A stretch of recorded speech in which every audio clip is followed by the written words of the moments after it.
बिस्मिल्लाहिर्रहमानिर्रहीम। एक रात का जिक्र है कि दुकानदार दुकान बंद करने ही वाला था कि एक कुत्ता दुकान में घुस आया। इसके मुंह में एक थैला दबा हुआ था। इसने वो थैला दुकानदार की जानिब बढ़ाया। दुकानदार समझ गया कि इसे क्या समझाने की कोशिश कर रहा है। दुकानदार ने थैला खोला तो थैले में खरीदी जाने वाली अशिया की फहरिस्त और रकम मौजूद थी। दुकानदार ने पैसे लिए और मतलूबा सामान थैले में रख दिया।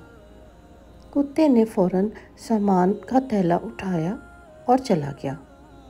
दुकानदार कुत्ते के अफ़ाल से बहुत हैरान हुआ और ये जानने के लिए कि आखिर इसका मालिक कौन है, इसने कुत्ते का पीछा करने की ठानी। कुत्ता बस स्टॉप पर पहुंचा और बस की आमद का इंतज़ार करने लगा। कुछ देर बाद एक बस आई और कुत्ता बस में चढ़ गया।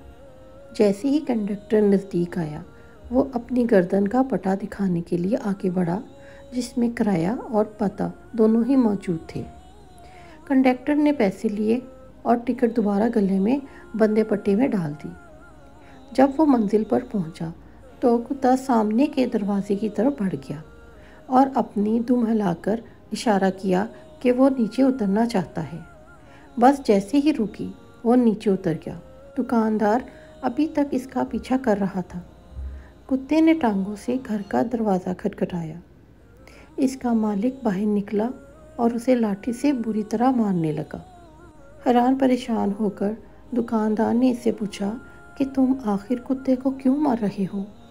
जिस पर मालिक ने जवाब दिया, इसने मेरी नींद में खलल डाला है। ये चाबियां भी तो अपने साथ लेकर जा सकता था। यही ज़िंदगी की सच्चाई है। लोगों की आपसे तवक्कुआत की कोई इंतहा नहीं है। जिस लम्हे आप गलत होते हो, वो आपकी गलतियां गिनवाने लगते हैं। माजी में किए गए तमाम अच्छे काम भूल जाते हैं।